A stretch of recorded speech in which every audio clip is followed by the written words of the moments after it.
Comment on peut venir savoir si on fait Shabbat, si on ne connaît pas qu'est-ce que c'est Shabbat? Un ignorant, pour lui, Shabbat, eh ben, il a mangé son couscous, il a fait Shabbat.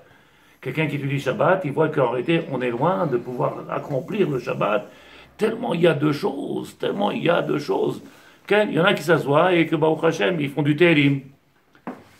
Peut-être ça s'appelle Bitul Torah, peut-être que ça s'appelle... il faut être capable de comprendre qu'est-ce que c'est être... étudier et comprendre en réalité ce que Khamim ils ont voulu nous donner, nous faire, afin de pouvoir s'améliorer et grandir. Et si j'ai étudié, maintenant je sais qu'est-ce que je ne dois pas faire, mais surtout ce que je dois faire. Puisque Torah, c'est pas seulement de ne pas faire, Ken de Averot, c'est d'un côté il y a le côté négatif, s'écarter, de l'autre côté le côté positif. Et je voulais te dire que la Kavod, le résumé que tu as fait, je me rappelle même pas comment tu as fait pour voir, tu as écrit pendant le Shabbat. Elle a fait un résumé, elle m'a envoyé le résumé, je dis, avec les références du livre, et je dis, je me rappelle même pas quel livre que j'avais pris moi-même, je t'abats chez moi. Et je t'abats chez moi, que Dieu te protège, qu'on la Kavod. Donc en réalité, le Cheshbon Nefesh, Ken, comme je vais vous le dire maintenant avec l'aide de Dieu, et comme ça il écrit notre maître Rabbeinu Bechaye. Ces livres-là, ils sont indispensables et ce n'est pas de la lecture. Beaucoup de gens, ils prennent ces livres-là, ils font de la lecture, ils les lisent. Je n'ai pas dit que c'est pas bien, je ne peux pas dire que c'est pas bien, mais c'est des livres d'études. Un livre comme ça, on peut l'étudier, il peut mettre 3 à 4 ans. Il y en a qui l'ont lu en 1 semaine, en 2 semaines. Tu comprendras rien, c'est même pas la peine. Je peux vous montrer des endroits où c'est écrit noir sur blanc. Pourquoi? Parce que le fait de venir faire décomposer, mot par mot, qu'est-ce qu'il a voulu dire? De quoi il parle? Et là, on comprend en réalité ce que c'est l'étude. L'étude, c'est décortiquer. Maintenant, si quelqu'un a un potentiel spirituel extraordinaire et qui fait de la lecture, et dans sa lecture, il est capable d'aller voir très loin, alors si vous vous rappelez, c'est ce que j'ai dit la semaine dernière, ou la semaine d'avant, si vous vous rappelez, j'avais amené ici, comment il est possible qu'il y a certaines personnes, comme des rabbanim ou tzadikim, qui font une fila en 1 minute ou 2 minutes, ils ont fait toute la fila. Alors j'avais apporté pendant le Shabbat, j'ai apporté Al-Pikabala, que comme ils ont une connexion, et elle est tellement parfaite, elle est tellement claire, que quand ils rentrent dans la fila, en 2 secondes, c'est fait, tac, tac, tac, tac, c'est parti. Nous, déjà, pour être connectés, il nous faut Rabistol, il faut un certain temps, ou un temps certain, et une fois que tu es connecté, tu as pris conscience, tu es devant lui, pouvoir ouvrir la bouche. David Amelech, il dit Hachem Sefatay Tiftar. Ouvre-moi la bouche, pourquoi? Parce que ma bouche, elle est collée. Parce que maintenant que j'ai pris conscience, je suis devant l'immensité. Et donc, en réalité, celui qui prend conscience, c'est difficile. Ça ne sort pas tout seul, c'est pas un moulin à vent. Il y a une conscience dans ce qu'on fait, il y a une kavana, d'être capable. Okay?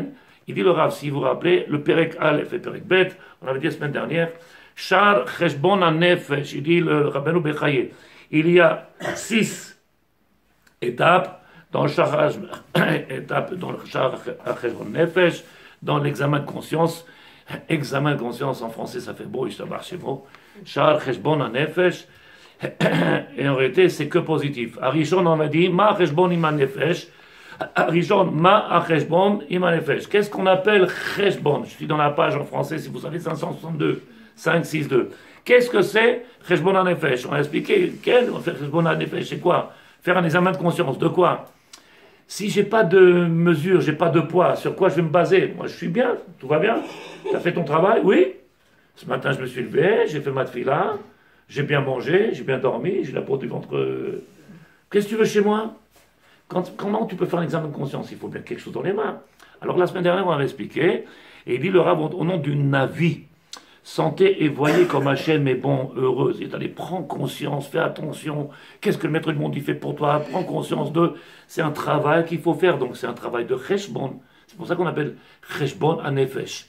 C'est un calcul que l'on doit faire afin de prendre conscience, est-ce que je mérite autant que ça? Est-ce que je pourrais peut-être m'améliorer? Est-ce que je pourrais faire plus? Est-ce que, en réalité, je m'acquitte de ce qu'il attend de moi? Le deuxième. Il dit le deuxième, Aval im cheshbon kol bnei adam shaveh imlo. Est-ce que le cheshbon nefesh de chacun de nous, il est pareil et au même niveau? Vous vous rappelez, on l'avait dit la semaine dernière, c'est impossible. On est tellement différents.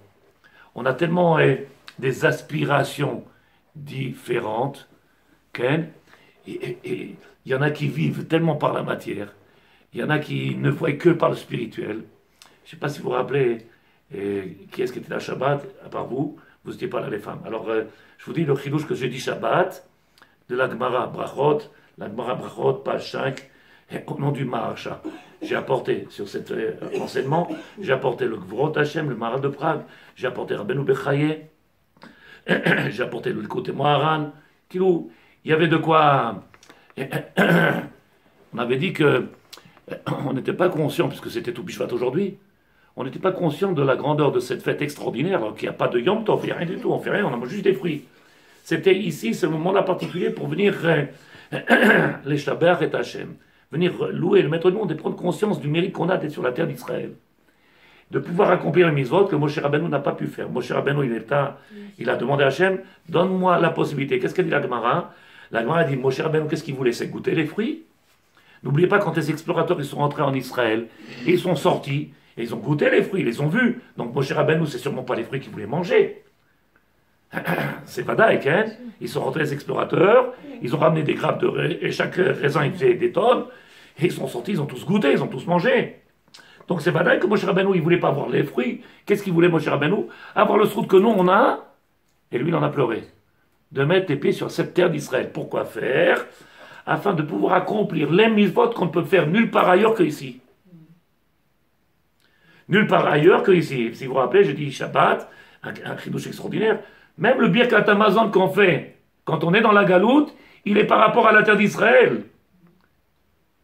Asher inchalta lavotenu eres remda tova uchava, cette terre que tu nous as donnée, tu as donné à nos parents, Abraham, Israël et Yaakov, cette terre-là que tu nous as donnée, combien aujourd'hui elle nous apporte, et on a expliqué que tout ce qui vient de cette terre-là, il est diffusé dans le monde. C'est pour ça qu'on appelle tout Bishvat. Elle prend toute l'eau jusqu'à tout Bishvat, la terre d'Israël, elle prend toute l'eau et elle la déverse, toutes les brachot, le shefa. Il dit le Rav de l'examen de conscience est-il le même pour chacun de nous? Est-ce que chacun de nous on est capable de venir faire le même travail? Il dit le Rav, si vous vous rappelez,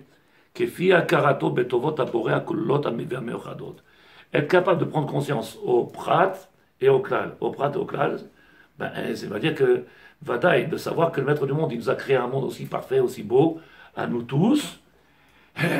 Maintenant, nous tous, c'est aussi bien moi que le goy.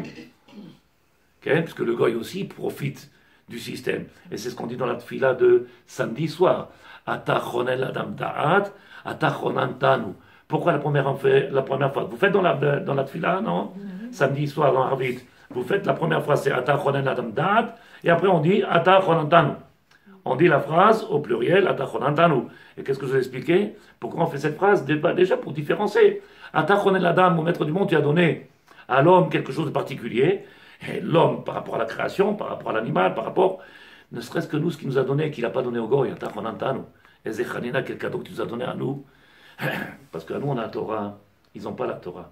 Et donc, ils ne sont pas capables de pouvoir prendre conscience de tous ces matanot, de tous ces cadeaux. Cette grandeur qu'il y a, elle est que faite pour le juif, que pour le Ben Israël. Et nous, on devrait être capables de, pas de remercier seulement Hachem, mais d'être conscient de combien on lui est redevable. Maintenant, plus tu es conscient de combien tu es redevable, et plus tu feras, et moins tu es conscient, et tu seras content de très peu. Tu te contenteras de très peu. J'ai fait mon birkat, Baruch Hashem, j'ai fait ma bracha. Il dit le Rav ici, que Moshe Amar Akod Vedatem Hayom Asher Lo Yad'u Asher Lo Yad'u Velo Ra'u Et Musa Hashem Lokechem, puisque vous avez eu le srout de voir les miracles de ma main. Nous, on a eu le srout de voir les miracles de la main du divin. Donc en réalité, on est capable de venir remercier le Maître du monde pour tous les miracles qu'on voit avec l'aide de Dieu. Ve'alama Amin. Alors je traduis en français extraordinaire. Et celui qui a le cœur sensible, qui n'écoute pas Ken, celui qui a le cœur sensible.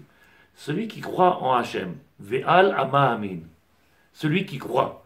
Non, chacun avec son niveau, bien entendu. Doit tenir autant qu'il puisse et avec la plus grande minutie un compte où il est inscrit, ce serait devoir envers le Tout-Puissant. C'est-à-dire quelqu'un qui vient. Si vous connaissez toute l'histoire des chassidim, des sadikim, ils prennent un livre, un cahier, et chaque jour, chaque heure de la journée, ils ont marqué Telle heure à telle heure. Ouh là là, qu'est-ce que j'ai fait? Il y a un trou ici d'une heure. Eux, leur cahier, il était plein. Avec les minutes, avec les heures. Telle heure à telle heure j'ai fait, telle heure à telle heure. Pourquoi il faisait ça? Parce que Rabbeinu Bechaï a écrit à la mamin le chashev im nafsho bemaou chayav lelokim itbarach vidagdek. Donc si quelqu'un il est ma'amin, son emploi du temps il est plein, il n'a pas de temps.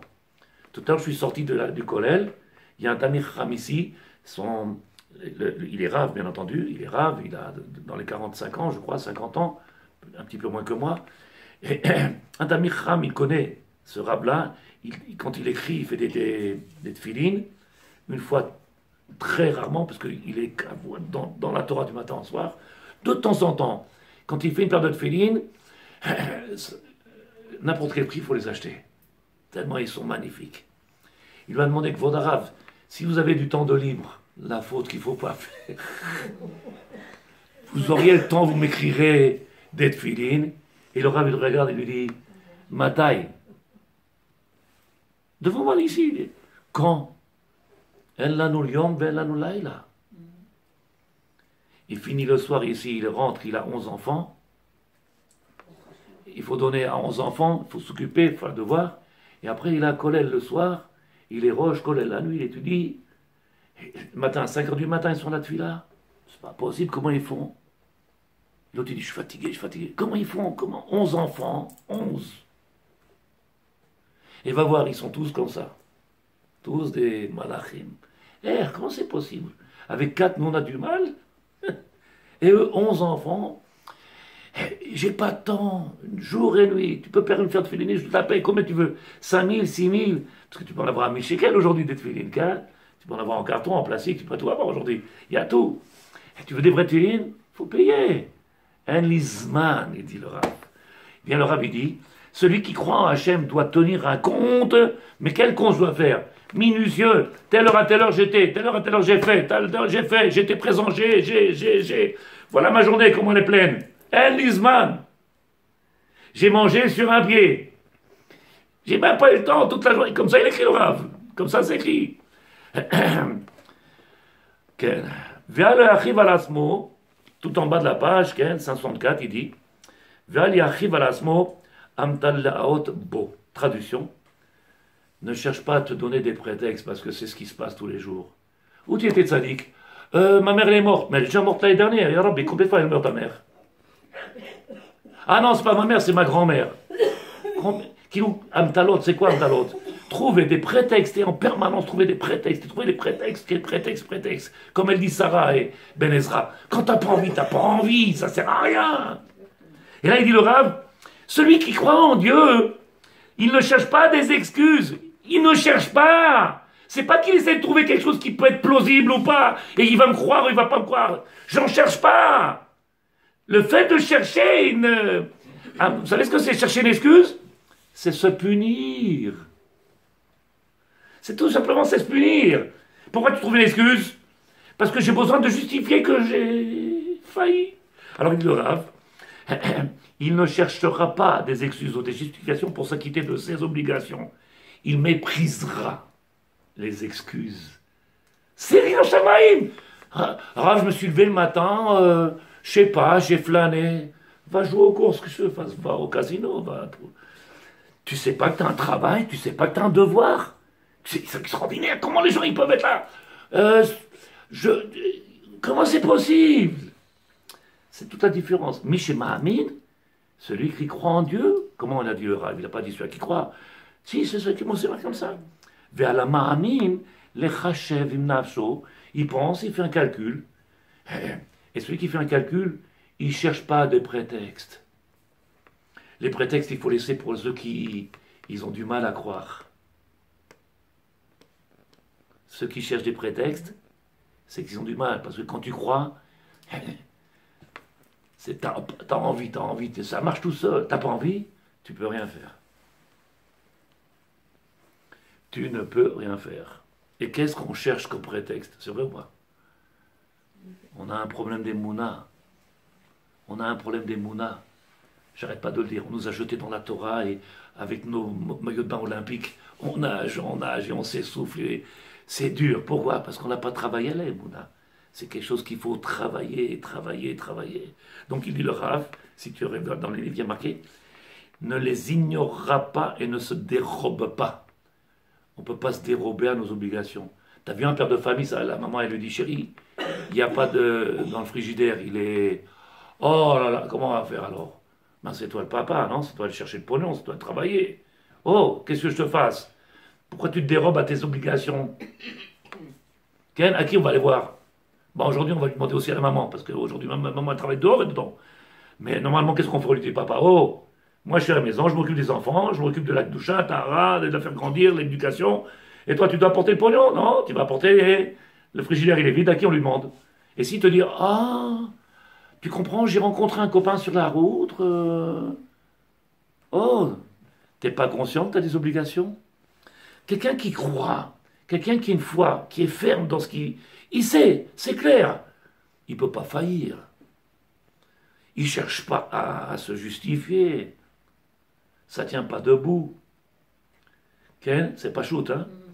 Donc en réalité, tu comprends en réalité que tout ce chapitre-là qui parle du Cheshbon Nefesh, il vient nous, comment on appelle, nous recadrer, nous recentrer et dire qu'en réalité, ben, qu'est-ce que tu cherches dans ta vie?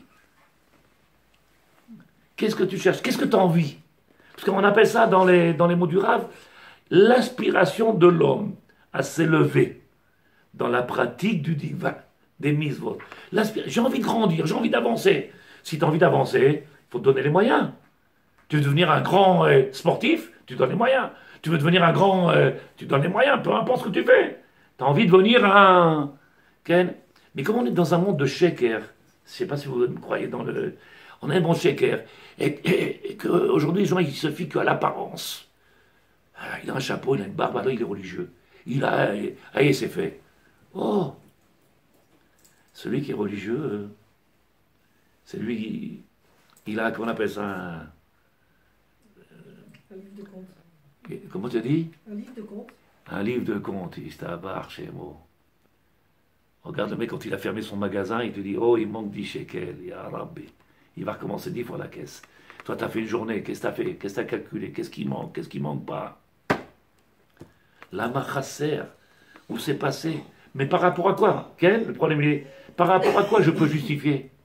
Vous savez combien de personnes en une semaine, ils m'ont dit, vous pouvez demander des filotes, pour cet enfant, pour le machin, pour l'autre, et pour l'autre, et pour l'autre. Faites des brachot, celui-là est dans le coma, celui-là est dans le coma, celui-là est dans le coma, l'autre est dans le... Combien? Et l'autre, il a attrapé un virus, l'autre, il a attrapé un machin, l'autre, il est dans le... Cette semaine, combien? Les gens, ils prennent conscience quand ils sont malades. On est en bonne santé, danse. Dis-lui merci à Hachem. Pourquoi t'attends la xéra? On n'est pas conscient qu'on vit un miracle à chaque instant. Donc il faut ouvrir les yeux, il faut être conscient. Il faut ouvrir les yeux. C'est ce qui a marqué dans Cheshbon Nefesh. Combien de cadeaux tu me donnes, maître du monde? Combien tu es généreux? Combien je mérite et je ne mérite pas? Combien tu mets... Mais chef, ouais, monsieur le rabbin, des fois, je m'oublie. Tu te demandes si les gens ils sont sérieux quand ils parlent de...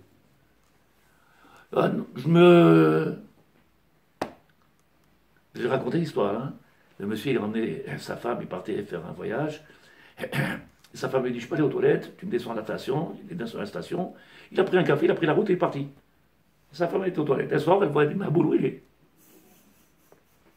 Elle appelle au téléphone. Lui, non, il y avait un problème à la voiture. J'ai fait le tour, j'étais au garage là-bas, mais je reviens. Oh, il est parti, il a oublié sa femme.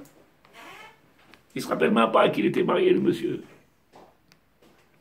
Quand tu es marié, Erev Tov. Donc il dit le Rav, quand c'est marqué dans Michelet, c'est marqué, Michelet, je l'ai apporté, le livre du Shlomo HaMelech, Michelet s'appelle les Proverbes, vous connaissez. Alors je l'ai apporté en hébreu, mais en français peut-être que ça vous parlera plus que moi. Alors il est marqué, comme ça il dit le Chovot Alevavot, il y a marqué comme ça. Ne cherche pas des prétextes et tu vas venir à dénigrer. En réalité, le fait de trouver des prétextes, tu te fais du mal, tu te causes du mal.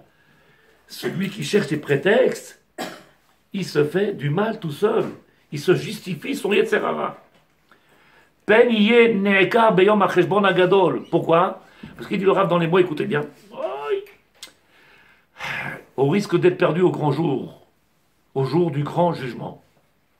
Tu vas arriver devant le maître, il va te dire, nous, ma tomar, ma taglid. Qu'est-ce que tu vas pouvoir justifier? Comment tu vas pouvoir parler? N'oublie pas que le film là-haut, il est déroulé devant toi. Tu vois tout. Tu vois les heures passer sur le divan et sur le fauteuil et à papoter et à dire des bêtises et de la shonara et à t'endormir oh, je me suis oublié. Ma pito, mère. Omer Shlomo Ameler dans les proverbes. Je suis dans le proverbe Yud Gimel 13 et Pasuk 13. Comme il a dit ici dans le Chovot et Levavot, il y a marqué base, en français je ne sais pas, base d'Edvar Yechavel Bo. Celui qui vient, qui dénigre, il se fait du mal. Il dit Shlomo Ameler. Qu'est-ce que ça veut dire celui qui dénigre? Ki yesh rama chevarim ba'adam. C'est quoi quelqu'un qui dénigre quelque chose? Qu'est-ce qu'on appelle dénigrer quelque chose, Ken? Quelqu'un qui vient et qu'on lui a donné une responsabilité, telle que nous, le peuple d'Israël, et qu'on nous a donné des mitzvot, et à avoir à remplir de minute en minute, 24 heures sur 24 heures, ça doit être plein, à part les heures où on dort ou pas faire autrement, mais tout le reste, il doit être plein. J'ai fait, j'étais, je. Mekayem kolayom, asouk. Je suis occupé, je donne à manger aux enfants, je prépare le linge, je fais ça, tout ça, c'est mitzvot. Okay? J'ai été faire les courses, tout ce que je fais le matin. Je me suis reposé. Oh, 3 heures de repos, c'est long quand même. Alors, mais tout ça, il va falloir justifier. Le problème, il n'est même pas dans la... Qu'est-ce que tu as pu faire? C'est qu'est-ce que ça veut dire être base, être mezalzel. Omer Shlomo Ameler. Ki yesh rama revarim ba'adam. L'homme, il a 248 membres. Rama revarim. C'est pour ça qu'on fait Kriyat Shema. Dans le Shema, il y a 248 mots. Il dit le Rav. Ou kenegdan, par rapport à ces 248 membres, Ramach Mizvot, il y a 248 Mizvot assez positives. Vechem, Kol Davar Yeshlo Koach Chiyurim Mina Mizvot. Et on sait très bien que chaque Mizvah, elle nourrit un membre du corps. Et donc, si en réalité, toute la journée, elle est pleine, le corps, il est nourri dans chaque partie du corps. Velachen à base, celui qui viendrait, il dit Shlomo Ameler, celui qui viendrait les alzel, être léger, oh! Ah, tu sais pourquoi tu boites? T'as pas nourri. C'est pourquoi t'as mal? C'est normal, t'as pas nourri. Omer Arav, la reine à base, les choum, dvar mizva, ou mechabel et atzmo. C'est quoi mechabel et atzmo? Vous savez ce que c'est? C'est ce que c'est un mechabel. C'est quoi un mechabel? Un terroriste, qu'est-ce qu'il vient de faire? Il vient faire chabala, il vient faire du mal, il vient causer du mal. Eh bien, l'homme qui vient et qui ne fait pas, qui est mezalzel, il est mechabel et asmo. Il n'a pas besoin qu'on lui apporte un mechabel. Il le fait tout seul. Tu te fais du mal tout seul. Donc quelqu'un qui cherche des prétextes, qu'est-ce qu'il fait?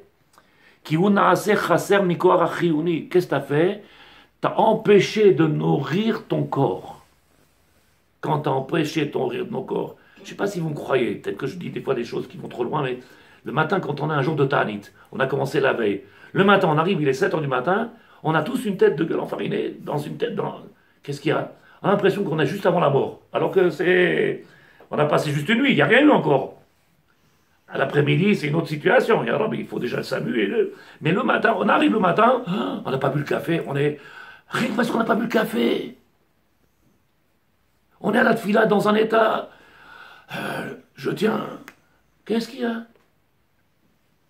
Ben, c'est ce que tu fais. Quand tu ne lui as pas donné cette nourriture, spirituellement, le corps, il est affaibli. Ce qui a marqué Mechabel. Tu te causes du mal tout seul. Donc le but de venir être pointilleux dans son rapport journalier, ben, ça te montrera en réalité pourquoi je peux être en pleine forme ou pourquoi non, je ne suis pas en pleine forme. Qu'est-ce qui peut manquer, qu'est-ce qui ne peut pas manquer? D'où il vient le problème? Ça, c'est Shlomo Ameler, comme ça écrit dans Michelet, Zchuto Tagen Aleinu. Donc ça, c'était le deuxième. Maintenant, on commence le troisième chapitre, qu'on n'a pas commencé la semaine dernière. Troisième chapitre. Omer Rav, Rabbeinu Bechai, Zchuto Tagen Aleinu.